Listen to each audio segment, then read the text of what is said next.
옛날에 하나하문 씨라는 분이 계셨습니다. 이분은 시인인데 나병 환자였어요. 이분이 이런 시를 썼습니다.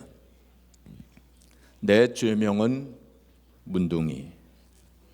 이거 참 어처구니 없는 죄의 올시다. 아무 법문에도 어느 조항에도 없어 내 죄는 변호할 길이 없습니다. 옛날부터 사람이 지은 죄는 사람으로 하여금 죄를 받게 한다고 했는데, 그러나 나를 아무도 없는 이 하늘 밖에 세워놓고 죄명은 문둥이라고. 이거 참 어처구니 없는 죄올시다 라고 시를 썼습니다. 이 문둥병, 우리 성경에 나병이라고 했죠. 또 요즘에는 한센씨 병이라고 부릅니다. 이 한센이라고 하는 사람이 이 문둥병의 그 병균을 처음 발견하기 때문에 그래서 한센씨 병이라고 이렇게 부릅니다. 이 나병은 옛날부터 천형이라고 했습니다. 그건 무슨 뜻이냐면 천벌을 받은 병이란 그러한 뜻으로 천형, 그런 이름으로 불려진 참 고약한 병이죠. 참 불치병이죠. 지금도 고치기가 힘든 병으로 그렇게 되어 있습니다. 그리고 율법에는 이 병을 가지게 되면 부정하다 그렇게 되어 있습니다. 그래서 옛날 유대 사회에서는 이 문둥병 환자들은 다른 사람들하고 같이 살 수가 없었어요. 그래서 격리 생활을 했죠. 먼 곳에 혹은 동굴에 이렇게 같이 무리를 지어서 그렇게들 살았습니다. 그리고 이 문둥병 환자들은 이제 늘 사람들이 있는 곳에서는 부정하다, 부정하다 하고 이렇게 스스로 그렇게 외쳐야만 했습니다. 그래서 사람들이 가까이 오지 못하도록 그렇게 했습니다. 그리고 찢어진 옷을 입고 머리를 산발하고 그렇게 다니도록 했어요. 왜냐하면 사람들로 하여금 나병 환자라고 하는 것을 알아보도록 하기 위해서 이제 그렇게 살았습니다. 그리고 문둥병자가 들어오면 온 집이 부정해졌어요. 그리고 나병 환자에게 인사하는 것도 금지되었습니다. 인사도 못하게 그렇게 했습니다. 그리고 평소에 2m 내에 오지 못하도록 그렇게 했습니다. 또 바람이 부는 경우에는 50m 내로 들어오지 못하도록 그렇게 했습니다. 어떤 랍비는 문둥병자가 지나간 거리에서 달걀도 사지 않았습니다. 그것을 자랑스럽게 생각을 했습니다. 그리고 어떤 랍비는 가까이 오지 말라고 돌을 던진 것을 자랑스럽게 생각을 했을 정도입니다. 또 모든 랍비는 문둥병자가 멀리서라도 보이면 숨든지 도망을 가든지 했습니다. 참 생각해보면 참 얼마나 참 비참한 그런 생활을 했겠습니까? 그리고 육신적으로 또 받는 그 고통은 또 이루 말할 수 없었습니다. 부스럼이 생기고 눈썹이 떨어지고 성대가 상한다고 합니다. 성대가 상해가지고 이 목소리가 제대로 나오지 않는 거예요. 그리고 손과 발에 이상이 생기고 정신적으로도 이상해지고 또 신체에 마비가 오고 근육이 이탈하고 손가락, 발가락이 이탈합니다. 손가락, 발가락이 떨어져 나가는 거예요. 그리고 나중에는 손과 발도 이탈합니다. 떨어져 나가는 거예요. 얼굴이 변형이 되어지고 코도 떨어지고 그래서 결국 혼수 상태가 되고 결국 사망에 이르는 참 참혹한 병이 이 나병입니다. 오늘 성경 본문 말씀은 바로 이 나병에 대한 나병 환자에 대한 이야기입니다. 예수님께서 한 촌에 들어가셨을 때에 거기 나병 환자 10명이 멀리 서서 큰 소리로 외쳤다고 했습니다. 이 멀리 섰다고 하는 것은 아까 말씀드린 대로 가까이 가지 못하기 때문에 생각 같아서는 예수님께로 달려가서 예수님 못자락이라도 붙잡고 호소하고 싶었지만은 그렇게 하지 못했습니다. 왜냐하면 예수님께서는 그들이 오는 것을 막지 않으셨겠지만은 다른 사람들이 막았을 거예요. 그렇기 때문에 멀리 서서 큰 소리로 외쳤다고 했습니다. 이 큰 소리로 외쳤다고 하는 것은 아까 말씀드린 대로 이 성대가 변형되기 때문에 큰 소리를 낼 수가 없어요. 근데 이 사람들이 정말 사력을 다해가지고 정말 간절한 마음으로 이제 주님께 부르짖은 거죠. 예수 선생님이시여, 예수 선생님이시여, 우리를 긍휼히 여겨 주시옵소서라고 큰 소리로 그렇게 외쳤습니다. 그때 예수님께서 그 소리를 들으시고 제사장들에게 가서 너희 몸을 보이라 하고 그렇게 말씀을 하신 것입니다. 이 제사장들에게 가서 몸을 보이라고 하신 것은 그 당시는 이제 문둥병을 진단할 때 제사장들이 진단을 했어요. 그리고 문둥병에서 혹 치료가 되는 경우에도 치료를 받았다, 치료가 되었다, 이 정상인이 되었다 하는 것을 확인해 주는 사람이 바로 이 제사장들이 그것을 하였기 때문에 예수님께서 제사장들에게 가서 너희 몸을 보이라 하고 그렇게 이제 말씀을 하신 것입니다. 여기서 예수님께서 너희가 치료되었으니 너희 병이 나았으니 이제 제사장에게로 가서 너희 몸을 보이라 하고 그렇게 말씀하신 것이 아닙니다. 그냥 제사장들에게 가서 너희 몸을 보이라 하고 그렇게 말씀을 하신 거죠. 이제 그것은 바로 그들의 믿음을 시험하신 것입니다. 그들이 이 말씀을 듣고 그 말씀에 순종하는가 혹은 순종하지 않는가 하는 것은 그들의 믿음에 달려 있는 거죠. 근데 그들 그 10사람의 나병 환자들이 그 말씀에 순종을 했습니다. 비록 그들이 지금 현재 상태는 나병 그대로 되어 있었지만은 예수님께서 고쳐주실 것을 확실하게 믿고 그 말씀에 순종해서 이제 제사장들에게로 가게 된 거예요. 근데 가는 도중에 나음을 입었다 그렇게 말씀했습니다. 믿음으로 가는 중에 바로 그런 믿음이 필요한 거죠.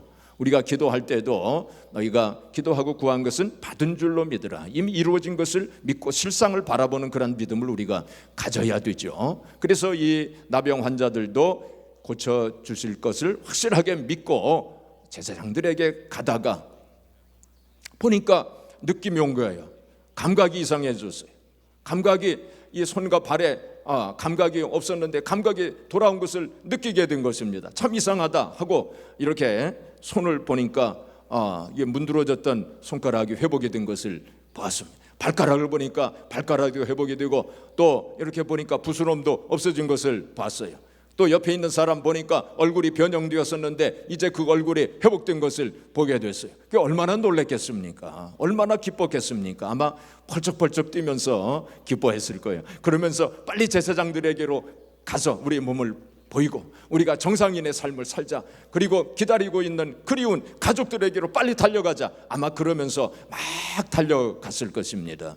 그때에 그 중에 한 사람이 사마리아인 한 사람이 여보게들 우리가 이럴 게 아니라 먼저 예수님께로 가서 감사함을 표시해야 옳지 않겠는가 하고 그렇게 얘기를 했을 것입니다. 그때 9사람이 아니야 우리가 빨리 가야 돼, 가서 정상인의 삶을 살아야 돼 하고 그렇게 얘기했을 거예요. 아니야 그 사마리아인이 아니야 그래도 예수님께로 가서 감사함을 표시하는 것이 도리가 아니겠는가 그랬을 때 9사람은 자네나 가게 우리는 바빠, 우리는 급한 일이 있어, 우리는 빨리 가야 돼 아마 이랬을 거예요.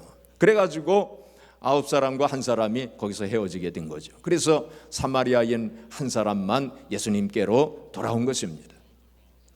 그래서 예수님 앞에 엎드려서 감사를 드렸다고 그랬어요. 엎드려서 감사를 드리니까 예수님께서 뭐라고 말씀하셨습니까? 10사람이 다 깨끗함을 받지 아니하였느냐?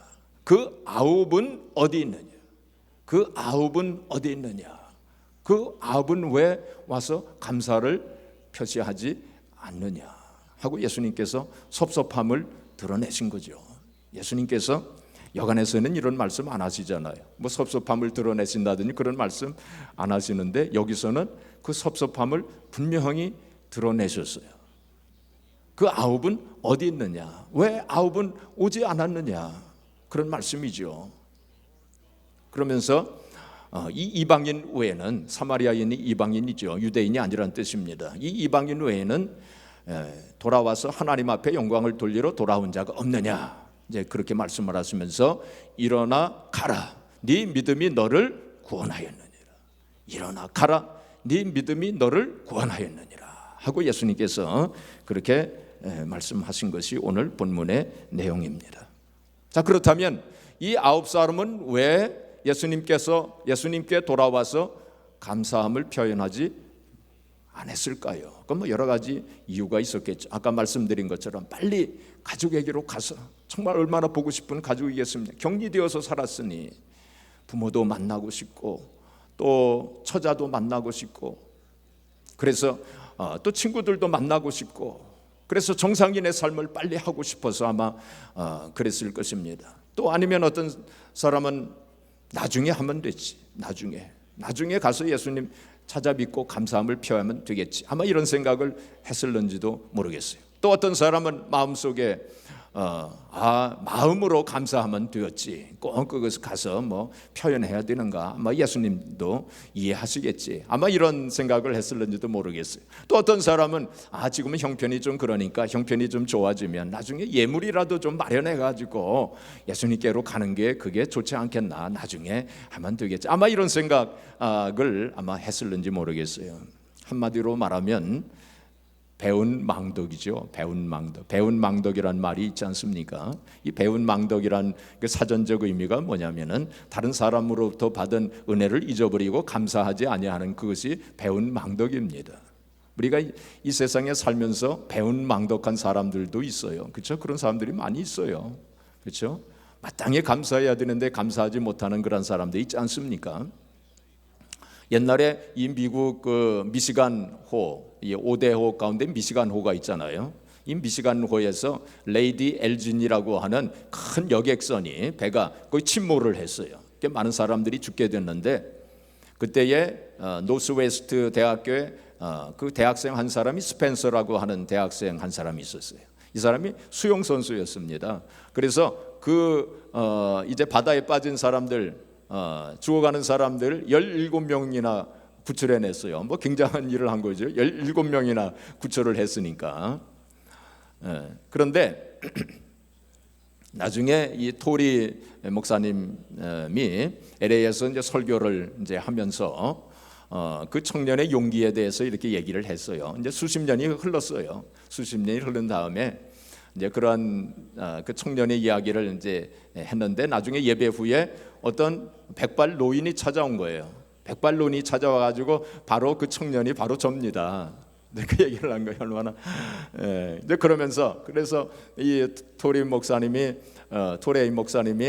반색을 하면서 그 사건을 통해서 가장 인상에 남는 일은 무엇이었습니까? 하고 이렇게 물어봤다는 거예요. 이제 그러니까 이 스펜서, 이제 할아버지가 된 이 스펜서라는 사람이 그 17명을 구원해 줬는데 한 사람도 감사를 표한 사람이 없었습니다. 그러더라는 거예요. 참, 어떻게 그럴 수가 있겠습니까? 생명을 구해준 사람인데, 그렇죠? 참 세상 인심이 그렇습니다. 그래서 옛말에 그런 말이 있잖아요. 원수는 돌에 새기고 은혜는 어디에 새긴다고요? 물에 새긴다, 그런 말이 있잖아요. 원수는 돌에 새깁니다. 한번 두고 보자 하고서 그걸 잊지 아니하고 돌에 새겨가지고 그것을 꼭 기억하고 있습니다. 그런데 은혜는 물에 새기면 금방 없어져 버리잖아요. 금방 잊어버린다는 거예요. 혹 우리가 그런 사람 아니겠습니까? 그렇죠? 다른 사람 얘기할 게 아니라 바로 내가 혹시 그런 사람이 아닐까요? 그렇죠? 하나님께서 얼마나 우리에게 많은 은혜를 베푸셨습니까? 지옥에 갈 영혼을 구원해 주셔서 이제 천국 백성으로 만들어 주셨고, 정말 얼마나 참 심각한 그러한 우리 죄를 다 도말하여 주셔서 정말 세마포 의의 옷을 입혀 주시고 하나님의 자녀로 삼아 주신 거, 그 얼마나 참 생각해 보면 얼마나 큰 은혜를 받았습니까? 그리고 또 때마다 일마다 얼마나 많은 은혜를 우리에게 베풀어 주셨어요. 그 육신적인 그 삶을 또 보더라도 또 얼마나 많은 것을 우리에게 주셨습니까? 어떤 사람이 이런 얘기를 했어요. 당신이 배고픔을 면하고 있다면, 배고프지 않으면, 배고픔을 면하고 있다면 이 세상 사람 중 5억 명의 사람보다 더 축복받은 사람입니다. 그러니까 배고파하는 사람들이 이 세상에 많다는 거예요. 또 당신이 비를 피할 수 있고 잠잘 수 있는 집이 있다면 이 세상 사람들의 75%보다 더 축복받은 사람입니다. 당신의 은행에 그리고 지갑에 약간의 돈이 있다면 이 세상에 8% 안에 드는 부자의 축복을 받은 사람입니다.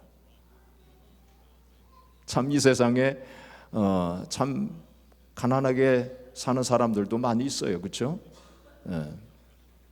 당신이 글을 읽을 수 있다면 지금 글을 모르는 20억 명의 사람들보다 더 축복받은 사람입니다. 우리가 육신의 삶 속에서도 하나님께서 우리에게 많은 것을 주셨는데, 특별히 우리가 미국에 살면서 우리가 그를 깨닫지 못하고 하나님 앞에 감사하지 못하는 경우가 얼마나 많이 있겠습니까? 무엇보다도 우리가 신령한 면에서 생각해 본다면 정말 우리가 이렇게 모여서 자유스럽게 하나님 앞에 예배할 수 있고, 이 하나님을 만나서 하나님을 만날 수 있는 축복이 얼마나 귀한 은혜입니까? 또 하나님 1대1로 만나서 우리가 또 하나님 앞에 기도할 수 있는 거, 또 우리가 하나님의 말씀을 가지고 하나님 말씀 늘 묵상하고 하나님 말씀을 읽고 들을 수 있다고 하는 사실, 또 우리가 성만찬에도 참여하고 이와 같이 지난번에도 말씀을 드렸지만은 우리가 은혜의 통로를 우리에게 주셨잖아요. 그렇죠?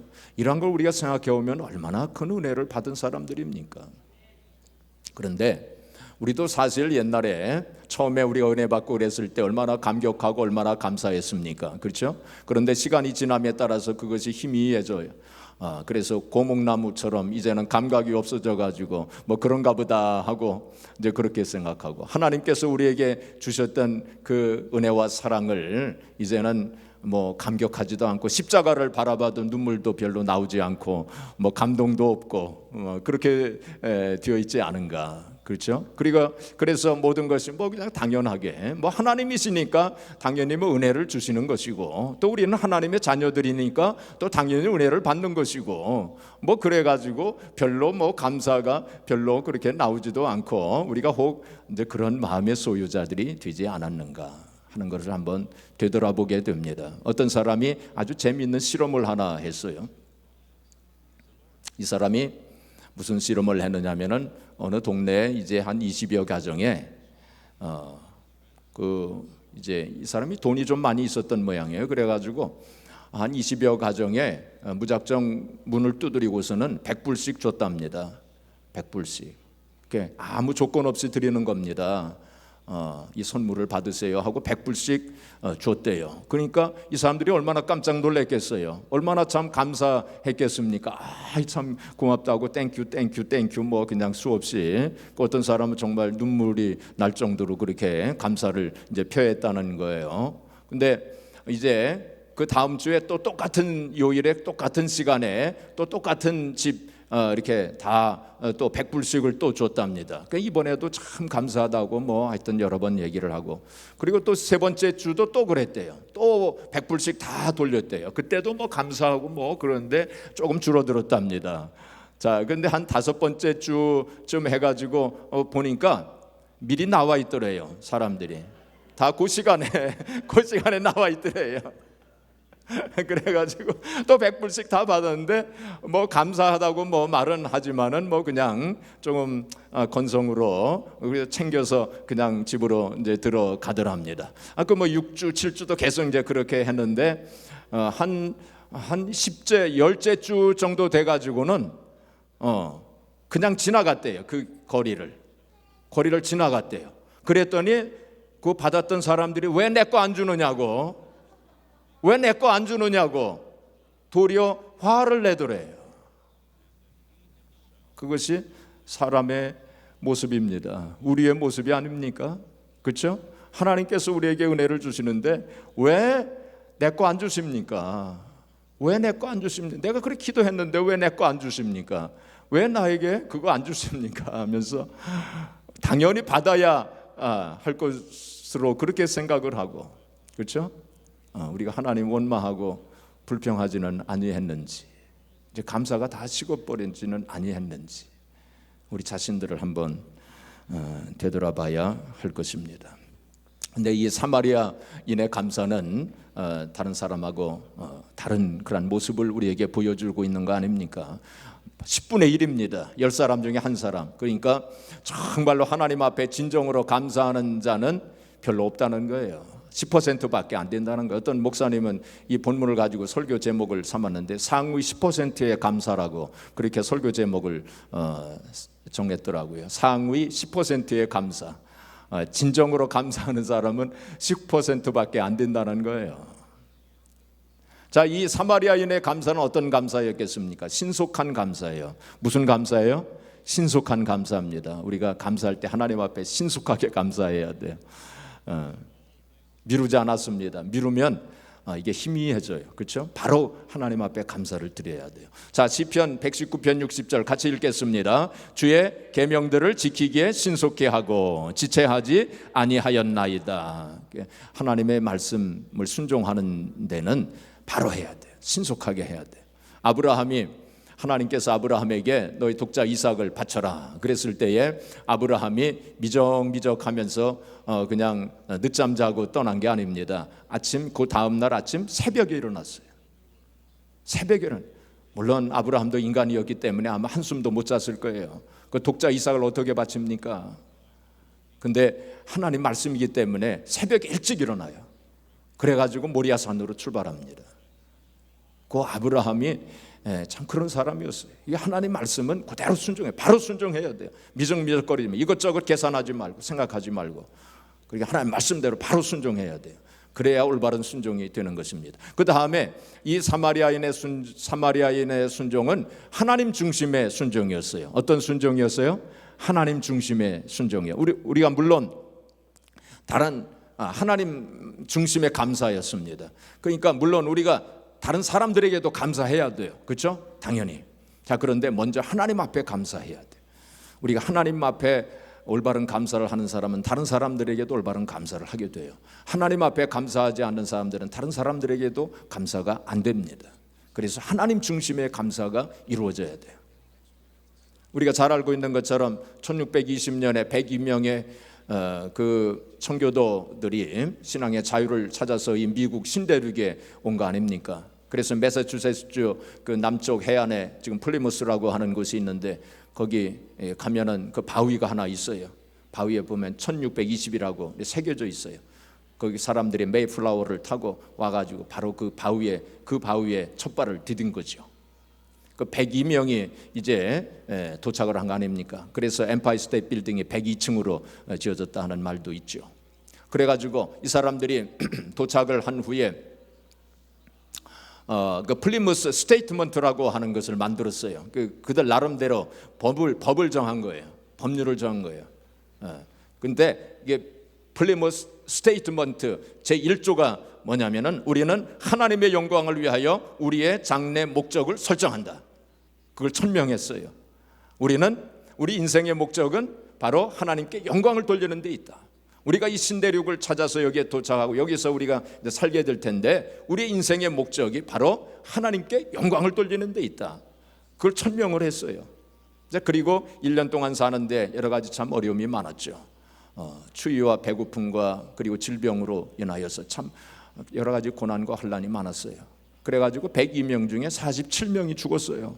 1년 동안에 거의 반이 죽었습니다. 그러니까 그들이 얼마나 참 고난과 환난이 극심했었던가 하는 것을 우리가 알 수 있어요. 그래서 1년 되는 어떤 가을날 이제 그들이 모여가지고 이제 그러한 가운데서도 그런 고난과 환난을 많이 겪었지만 그래도 하나님 앞에 감사하자. 그래가지고 감사 예배를 드리고 인대원들과 함께 칠면조를 먹은 것이 이제 추수감사절의 그 유래가 된 게 아니겠습니까? 바로 추수감사절의 정신이 바로 거기에 있는 거예요. 바로 이들은 고난과 역경 가운데서도 하나님 앞에 감사한 거예요. 오직 하나님께만 영광을 돌리자. 어떤 일이 있어도, 어떤 고난이 있어도, 어떤 환난이 있어도 우리가 하나님 앞에 영광 돌리는 삶을 살자 하고 그렇게 다짐했던 거예요. 그게 추수감사절의 정신이고 하나님께서 그 정신을 보시고 이 미국을 축복하신 것이 아니겠습니까? 그래서 이 사마리아인의 감사는 하나님 중심의 감사. 먼저 주님께로 달려나와서 감사를 드린 거예요. 그리고 세 번째, 이 사마리아인의 감사는 겸손한 감사였습니다. 엎드려서 주님께 엎드려서 감사해서 겸손하게 감사를 드린 거예요. 우리가 정말 감사를 표한들 어떻게 하나님께서 우리들에게 베풀어 주신 은혜를 정말 백분지일 천분지이라도 갚을 길이 있겠습니까? 그러니까 우리가 늘 감사한 마음으로 아니 겸손한 마음으로 하나님 앞에 감사를 드려야 돼요. 자, 마지막으로 이제 이렇게 사마리아인이 감사를 잘 드렸을 때 어떻게 되었습니까? 감사의 결과입니다. 아까도 말씀을 드렸지만은 예수님께서 그 사마리아인이 그렇게 감사하는 것을 보시고 일어나 가라. 네 믿음이 너를 어떻게 했다고요? 구원하였느니라. 네 믿음이 너를 구원하였느니라. 이 말씀이 굉장히 중요한 말씀이에요. 네 믿음이 너를 구원하였느니라. 우리 시편 50편 23절 우리 같이 봉독해 보겠습니다. 감사로 제사를 드리는 자가 나를 영화롭게 하나니 그의 행위를 옳게 하는 자에게 내가 하나님의 구원을 보이리라. 감사하는 자에게 뭘 보인다고요? 하나님의 구원을 보인다. 바로 감사와 구원이 연결이 되어져 있는 것을 보게 됩니다. 바로 이 사마리아인은 올바르게 하나님 앞에 감사를 드림으로 네 믿음이 너를 구원하였느니라 라는 말씀을 들은 거예요. 9명의 문둥병, 9명의 나병 환자들도 믿음이 있었어요. 어떤 믿음이 있었습니까? 예수님께서 그들의 병을 고쳐주신다고 하는 믿음이 있었어요. 그렇죠? 그런데 이 사마리아인의 믿음은 한 단계 올랐습니다. 더 수준 높은 믿음을 가지고 있었어요. 그 믿음은 어떤 믿음입니까? 바로 구원에 이르는 믿음. 이 9명의 이 나병 환자들은 구원 못 받았을 거예요. 학자들은 그렇게 봅니다. 성경학자들은 그렇게 봐요. 구원 못 받았을 것으로 봅니다. 그런데 사마리아인은 구원 받았어요. 바로 구원에 이르는 믿음을 가지게 됐는데 그 사마리아인이 예수님께로 와서 감사를 표했을 때, 감사를 드렸을 때 예수님께서 네 믿음이 너를 구원하느니라. 바로 그 감사가 믿음의 표현이었다는 거예요. 감사를 통해서 믿음이 나타났다는 것입니다. 감사를 통해서 믿음이 증거됐다는 거예요. 그래서 네가 구원받았느니라 하고 그렇게 말씀한 거예요. 그러니까 이것을 거꾸로 우리가 말한다면은 감사가 없는, 진정한 감사가 없는 믿음은 가짜 믿음이라는 거예요. 진짜 믿음이 있으면, 정말 진짜 믿음이 있으면 거기에 진짜 감사가 나오게 되어져 있다. 그것을 우리에게 분명하게 보여주시고 있는 것입니다. 토레이 목사님이 뭐라고 얘기했냐면은 성령 충만은 다른 게 아니다. 성령 충만은 다른 게 아니다. 감사 충만이다 하고 그렇게 얘기를 했어요. 성령 충만은 무슨 충만이에요? 감사 충만이다. 그러니까 성령 충만한 사람은 감사가 나오게 되어 있다는 거예요. 근데 성령 충만하다 하면서 감사가 없다면, 진정한 감사가 없다면 그거 가짜라는 거예요. 정말로 성령 충만한 사람은 감사가 나오게 되어져 있다. 그걸 말씀하시고 있는 것입니다. 일본의 하라사키라는 목사님이 계실 때요. 근데 이분의 사모님이 43세의 폐암으로 세상을 떠났다고 합니다. 이 사모님이 43살에 폐암으로 세상을 떠났어요. 이 폐암 말기의 고통은 아주 극심하답니다. 그런데 이 사모님이 이제 폐암으로 그 투병을 이제 하는 가운데 그 극심한 고통 속에서도 늘 하나님 앞에 감사하는 삶을 살았다는 거예요. 그래서 그가 투병일기를 썼는데 그 사모님이 투병일기를 썼대요. 투병일기를 썼는데 모든 그 투병일기 전체가 하나님 앞에 감사하는 글로 가득 채워져 있다는 것입니다. 그래서 어제보다 고통이 덜했던 것을 감사했고, 무엇보다도 주님을 믿고 기뻐하게 해주신 것을 감사했고, 아이들이 신앙을 갖게 된 것을 감사했고, 더욱 신앙생활에 정진해 주기를 바라면서 하나님 앞에 감사했습니다. 그리고는 행복했다는 말을 남기고 돌아가셨답니다. 참 우리 크리스찬들은 참 신비한 사람들입니다. 그렇죠? 우리 크리스찬들은 고난 가운데서도 감사하는 사람들이에요. 심지어는 죽음 앞에서도 감사하는 사람들이 바로 크리스찬들입니다. 그래서 어떤 면에서는 위대한 사람들이라고 생각할 수 있어요. 그렇죠? 세상 사람들이 이해하지 못하는 그러한 면을 가지고 있는 사람들이 바로 우리 크리스찬들입니다. 그렇죠? 그 역경 속에서도, 고난과 환난 속에서도, 죽음 앞에서도 감사와 찬양을 우리는 드리지 않습니까? 이번에 우리 돌아가신 우리 길도자 사모님께서도 투병하시는 그런 가운데 늘 찬양을 드리고 감사를 하면서 이제 투병하셨다는 얘기를 들었습니다. 그래서 우리 길도자 사모님은 참 아름다운 삶을 사신 분이다, 그렇게 생각을 합니다. 그 지나가는 얘기지만은 우리 사모님 연세를 보니까 70세이시더라고요. 70세에 돌아가셨어요. 제가 그 말을 들을 때 시편 90편 10절 말씀이 생각이 나더라고요. 사람의 연수가 70이요 강건하면 80이다. 그게 말씀이 있잖아요. 그래서 사모님께서는 바로 그 말씀까지도 순종하셨다. 제가 그 생각을 했어요. 사람의 연수가 70이요. 사모님께 그 말씀에 순종하셨는데, 그렇다고 해서 70 이상 사시는 분들은 다 하나님 말씀에 불순종하시는 분은 아닙니다. 강건하면 80이라고 했어요. 그리고 또 창세기 6장에 보면은 하나님께서 인간의 수명을 몇 세로 정해 놓으셨다고 그랬어요? 120세로 정해 놓으셨다고 그랬어요. 그러니까 여러분들은 모두 다 120세까지 사시기 바랍니다. 하여튼 오늘 아멘 한 사람만 120까지 사세요. 예. 하여튼 우리는 어떤 상황 속에서도 감사해야 돼요. 그게 바로 믿음입니다. 믿음 있는 사람만이 그러한 상황 속에서도 감사가 나오는 거예요. 그렇죠? 믿음 있는 사람만이 죽음 앞에서도 감사할 수 있는 게 아니겠습니까? 그렇죠?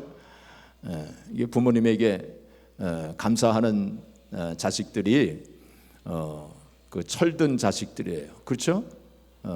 철이 안 든 자식들은 부모님에게 진정한 감사가 없어요. 그렇죠? 또 우리 친구들에게 감사할 수 있는 사람이 좋은 친구입니다. 그리고 또 선생님에게 감사하는 학생이 공부도 잘해요. 그렇죠?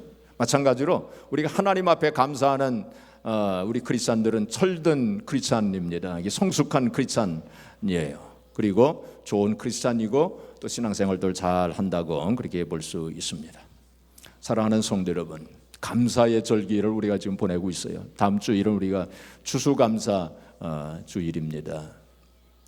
우리가 오늘 말씀을 통해서 우리 자신들을 되돌아보면서 나는 과연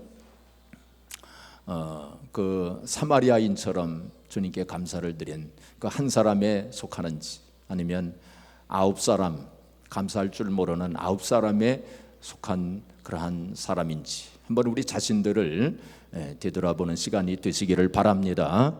우리가 생각해 보면 그 9사람도 주님께 감사한 마음이 있었을 거예요. 분명히. 그렇죠? 감사한 마음이 있었을 거예요. 그런데 그것을 표현하지 않았을 뿐입니다. 뭐 꼭 표현해야 되나, 뭐 마음속으로만 감사하면 됐지, 아마 이런 생각들을 했을 것입니다. 그러나 감사는 표현해야 돼요. 우리가 부모님께 대한 마음, 부모님 마음속으로 감사하다 하고 마음을 가지고 있어도 그걸 표현하지 않으면 부모님은 섭섭해 하시는 거예요. 그걸 표현해야 돼요. 감사하다고 표현을 해야 돼요. 그거 중요합니다. 그거 중요합니다. 표현하는 게 중요해요. 그 남편과 아내 사이에서도 그냥 마음으로만 감사할 게 아니라 그거를 표현하는 게 중요해요. 그렇죠? 그게 중요합니다. 그 일본 사람 중에 오슈이치라고 하는 사람이 2011년에 죽을 때 후회하는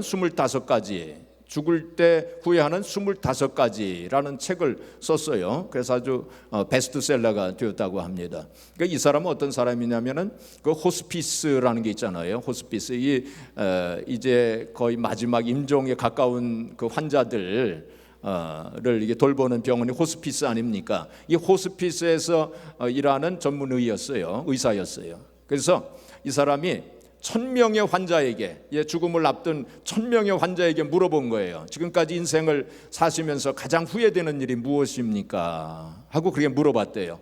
그때 첫 번째 나온 대답이, 가장 많은 대답이 뭐냐면 감사를 표현하지 못한 것이라고.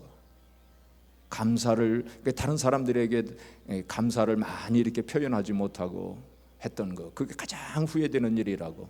또 뭐 두 번째, 세 번째도 쭉 있어요.